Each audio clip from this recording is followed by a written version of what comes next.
welcome back to our channel. Today we're a little bit tired, so we're gonna keep it nice and simple, and we're gonna cook cheesesteak subs. Who doesn't love that? So let's get started. Alrighty, so I've always wondered what kind of steak to get to make steak and cheeses. I've done it many times and it hasn't come out great, but every time I get boneless ribeye. And all you do is get a boneless ribeye steak. We get the organic brand just from Publix, whatever your local grocery store is. And you bring it to the butcher and you just ask them to slice it really, really thin. And generally they know you're cooking steak and cheese with it, so they do it perfectly. So a few other things you'll need cheese, obviously, steak and cheese. You got your steak, we need our cheese. We get provolone, sliced sandwich ways.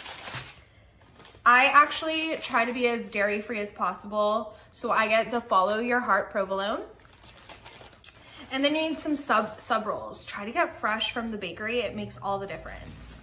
I actually prefer wraps. I like low-carb wraps for my steak and cheese, so I got the Tomorrow's low-carb wraps.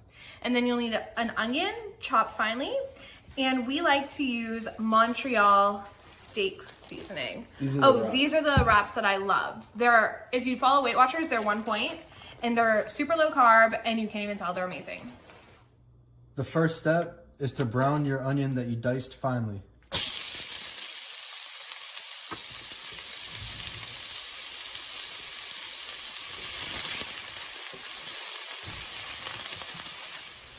Now that the onions are nice and brown, you're gonna set them to the side. Okay guys, so the only seasoning that I use is Montreal steak seasoning. That's it. This has salt in it, it has pepper in it, so you don't need to add more. Unless you really like salt, then go ahead, add more, but this has plenty in it. I love salt, so add more. Yeah, but I suggest don't, but Sarah says to add some. So what you're gonna do is just season it up like this. Put a good low coat on it. We like a lot of seasoning. We season our stuff well here. Massage that bad boy in. And you're gonna mix it in. You know, you can like flip it up or you can do whatever, but I like to just massage it in. Get it all in there, and then from here, you're gonna take it to the hot pan.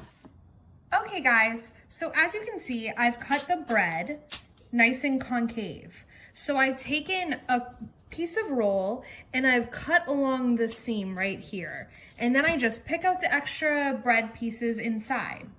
I have microwaved some butter and garlic. I'm gonna mix that all together, garlic salt and garlic pepper. And then I'm just gonna brush the insides of the bread.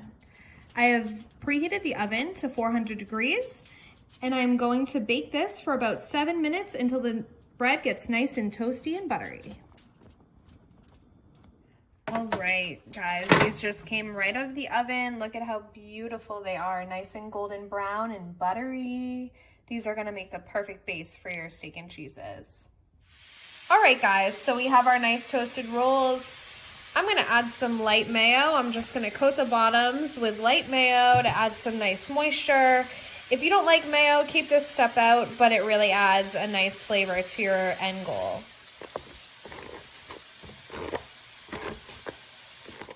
Okay, so here you're gonna take your ribeye, put it straight on the pan. You're gonna get this all nice and brown. And then once you get it brown, that's when we'll add the onions and the cheese and all the good stuff. So let's let this brown for a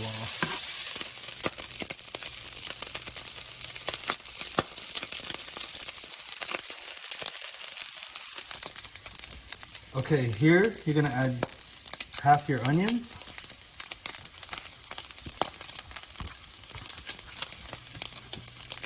You can mix them in, we just kind of mesh them in there a little bit.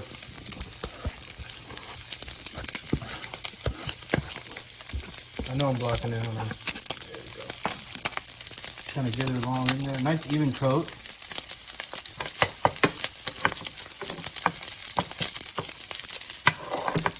You portion it out? You portion it out? Yeah, portion it out. Awesome. And then here, you're going to add the provolone right on top. Because you just want that to melt all in there.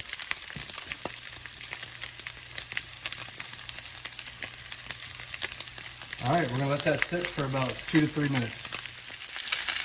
to make the cheese melt faster, go ahead and put a top on.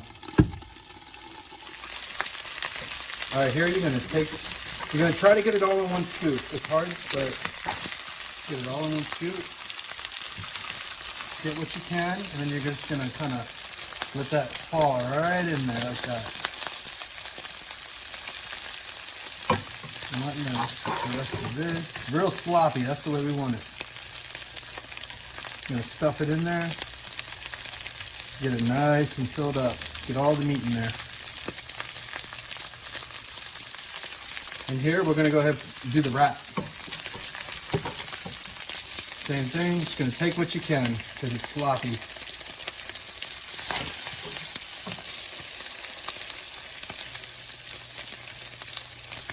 All right.